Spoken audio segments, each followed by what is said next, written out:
नमस्कार, स्वागत है आपका डीवी न्यूज में। कथावाचक प्रदीप मिश्रा की ओर से राधा रानी के बारे में टिप्पणी किए जाने का मामला तूल पकड़ गया है। बता दें, बरसाना में ब्रज के मंदिरों के सेवायतों और साधु संतों की एक महापंचायत का आयोजन किया गया।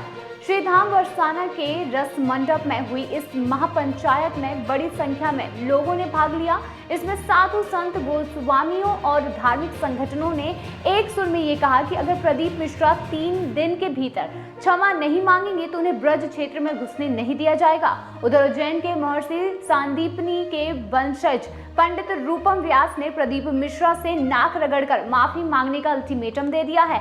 ऐसा न करने पर मिश्रा के उज्जैन में घुसने पर प्रतिबंध लगाने की चेतावनी भी दी है। महापंचायत की अध्यक्षता करने वाले संत रमेश बाबा बोले कि प्रदीप मिश्रा ने कहा कि राधा रानी भगवान श्री कृष्ण की धर्म पत्नी नहीं थी। उनका विवाह छाता निवासी अनय घोष के संग हुआ था। बरसाना राधा रानी का गांव नहीं था।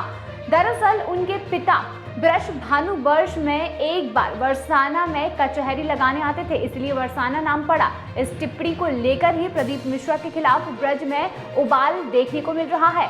इससे पहले प्रेमानंद महाराज ने भी प्रदीप मिश्रा का विरोध किया था। बरसाना में हुए महापंचायत में निर्णय किया गया है कि अगर कथावाचक प्रदीप मिश्रा अपनी टिप्पणी को लेकर माफी नहीं मांगते हैं तो उनका हर स्तर पर विरोध किया जाएगा और उनके कथा के कार्यक्रम यहाँ पर हों, इसके लिए उन्हें माफी जरूर मांगना चाहिए। और उनके कार्यक्रम जहाँ भी होंगे वहाँ उनके विरोध के साथ साथ इलेक्ट्रॉनिक मीडिया और सोशल मीडिया पर भी उनका विरोध किया जाए, ऐसा कहा गया है। कई घंटे तक चली इस महापंचायत में ये कहा गया है कि 7 दिन के अंदर अगर प्रदीप मिश्रा के खिलाफ पुलिस एफआईआर दर्ज नहीं करती है तो एक बड़ा आंदोलन करके जिला प्रशासन का घेराव किया जाएगा।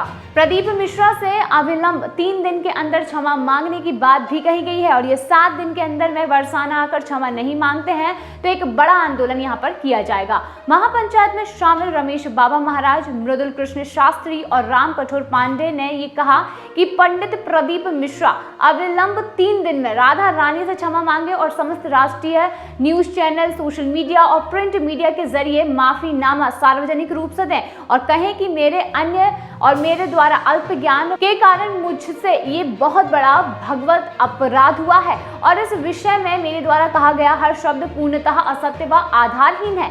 ऐसा कहने के लिए यहाँ पर उनसे कहा जा रहा है। अब देखना ये होगा क्या सच में पंडित प्रदीप मिश्रा जी इन 7 दिनों के अंदर बरसाना धाम में आकर राधा रानी से क्षमा मांगते हैं या फिर नहीं। अगर वे ऐसा नहीं करते हैं तो ये क्षमा भी स्वीकार उनकी नहीं की जाएगी, ऐसा कहा गया है। दोस्तों, इस विषय में आपका क्या मानना है? क्या पंडित प्रदीप मिश्रा को क्षमा मांगना चाहिए या फिर नहीं? कमेंट सेक्शन में जरूर बताइए।